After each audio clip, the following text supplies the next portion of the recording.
Bonjour à tous, bienvenue pour ce 48e home WOD. Alors pour ceux qui veulent, on le fera en live sur Zoom, en tout cas vous le ferez avec moi et Sarah. Ce sera samedi à 16 h, donc j'allumerai le Zoom à 15 h 50 plus ou moins. Vous pourrez déjà rejoindre la réunion et ensuite vous n'aurez qu'à attendre le départ du WOD. Dans la description de cette vidéo, si vous n'avez jamais fait, vous pouvez directement télécharger l'application. Vous aurez le code pour pouvoir rejoindre cette réunion et ça démarrera donc à 16 h. On démarrera avec une mobilité active. On fera d'abord un hips flow complexe de weightlifting 101. On fera les 40 répétitions à mon rythme. Ensuite, on fera 15 double knee touch. C'est un exercice pour vous mobiliser correctement au niveau des quads, mais surtout au niveau des chevilles. Et ensuite, 10 long hinge warm où vous prendrez le temps d'aller de plus en plus loin et de gagner en amplitude au fur et à mesure des 10 répétitions. Alors la session de force sera basée sur le squat évidemment, ce sera du Bulgarian Split Squat directement enchaîné avec des jumping squats. On fera donc 4 fois 5 reps de chaque jambe bien évidemment.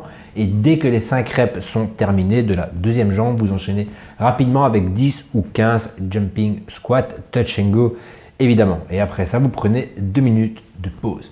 Le tempo Bulgarian Split Squat, vous pourrez prendre le poids qui vous convient. Vous devez quand même être capable de faire vos 5 répétitions en respectant ce strict tempo. Si c'est trop difficile, ne prenez pas de poids. Le but, c'est que l'exercice soit bien fait avec une amplitude complète et que le tempo soit respecté. Si c'est vraiment trop facile pour vous, on rajoutera du poids.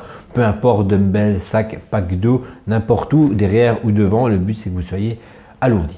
3, 2, X1 au niveau du tempo. Quoi qu'il arrive, à partir du moment où on est en suspension, en tout cas où une jambe est levée, on ne touchera plus le sol avec l'autre jambe. On partira en équilibre 3 secondes pour descendre, 2 secondes de pause complète en bas, une remontée explosive tout en gardant un genou bien dans l'axe et une seule seconde de pause en haut, jambes tendues avant de réengager sa descente. 5 à droite, 5 à gauche, 10 et 15 jumping squats.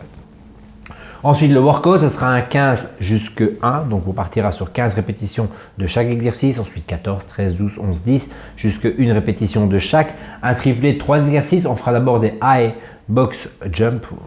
Si on n'a pas de box jump, on fera des high jump over stick. En tout cas, on mettra une hauteur entre 2 chaises, entre 2 meubles, entre 2 tables, peu importe, mais quelque chose d'un petit peu plus haut qu'un box jump en temps normal. Vous devez être capable de les enchaîner, pas forcément en touch and go, mais de les enchaîner. Il y a beaucoup de répétitions, donc ne mettez pas trop pour ne pas être bloqué. 15 high jump over stick, ensuite 15 hand release push-up. Si c'est trop compliqué pour vous, on peut passer sur des push-ups tout à fait normaux ou des box push-up. En tout cas, dites-vous bien que l'exercice que vous allez choisir va vous permettre d'enchaîner plusieurs séries unbroken sans vous arrêter. En tout cas, les grosses séries, si vous n'êtes pas capable de faire 15 hand release push-up unbroken, ça va être très compliqué de choisir cet exercice-là. Passez directement soit sur des push-ups ou des box push-ups qui vous permettront de mettre de l'intensité et qui vous permettront de continuer à garder cet exercice quand ça deviendra difficile dans les séries un peu plus faibles, quand le nombre de reps aura évidemment été fait.